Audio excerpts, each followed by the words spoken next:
Appreciation plays a very important role in a student's life. NEET എക്സാമിൽ 300-400 mark നേടുക എന്നതൊരു എളുപ്പമുള്ള കാര്യമല്ല. അതെ, എന്നാൽ ഈ പരിശ്രമത്തിന് നമ്മുടെ നാട്ടിൽ വേണ്ട അംഗീകാരം ലഭിക്കുന്നുണ്ടോ?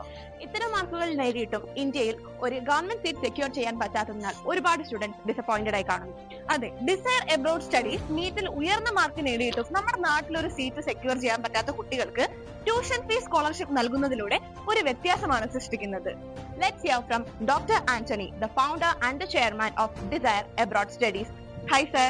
Sir, ഈ ട്യൂഷൻ ഫീസ് സ്കോളർഷിപ്പ് സാർ ആണോ അതോ യൂണിവേഴ്സിറ്റി ആണോ നൽകുന്നത്? നമ്മൾ ഡിസൈർ ഗ്രൂപ്പാണ് എൻ്റെ സ്കോളർഷിപ്പ് സ്പോൺസർ ചെയ്തത്. അതെന്തുകൊണ്ടാണ് സാർ യൂണിവേഴ്സിറ്റീസോ അല്ലെങ്കിൽ വേറെ ഒരു ഏജൻസീസും കൊടുക്കാതെ ഇങ്ങനെ ഒരു സ്കോളർഷിപ്പിനെ കുറിച്ചുള്ള കാര്യം സാർ തീരുമാനിച്ചത്? നമ്മൾ എപ്പോഴും വിശ്വസിക്കുന്നത് പഠിക്കുന്ന കുട്ടികൾക്ക് പഠിക്കാനായിട്ട് ഒരു എൻകറേജ്മെന്റ് വേണം, എന്നാൽ അവരുടെ ബെസ്റ്റ് അച്ചീവ്മെന്റ് അവരെ സപ്പോർട്ട് ചെയ്യുള്ളത്. അപ്പോൾ നമ്മൾ പണ്ട് മുതൽ ഇത് ചെയ്യുന്നു. അപ്പോൾ നിങ്ങൾ പറഞ്ഞ പോലെ ആദ്യകാലം ലക്കി ഡ്രോ ആയിരുന്നു.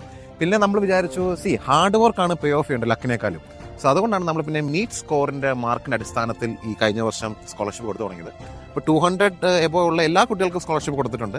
പിന്നെ ഈ വർഷം നമ്മൾ കുറച്ചും കൂടി എലാബറേറ്റ് ചെയ്യണം. ആക്ച്വലി ഫിസിക്സ്, കെമിസ്ട്രി, ബയോളജിയിലെ NCERT സിലബസ് ബേസ് ചെയ്തിട്ട് ഒരു കോമൺ എക്സാം ക്രിയേറ്റ് ചെയ്യണം. ആക്ച്വലി ഈ വരുന്ന ബാച്ചിലെ കുട്ടികൾക്ക് വേണ്ടിയിട്ട് മെയിലായിരിക്കും അത് മോസ്റ്റ് പ്രോബബ്ലി ചെയ്യുക. അതിൽ മിനിമം മാർക്ക് ഉള്ളവർക്ക് എല്ലാവർക്കും സ്കോളർഷിപ്പ് കിട്ടും. ഞങ്ങളെ പോലെ മെഡിസിൻ ഒക്കെ പഠിക്കാൻ ആഗ്രഹിക്കുന്ന ഒരുപാട് കുട്ടികൾക്ക് സാറിന്റെ ഈ ഡിസിഷൻ വലിയൊരു റിലീഫാണ്. So dear friends, don't miss this amazing opportunity with Desire Group.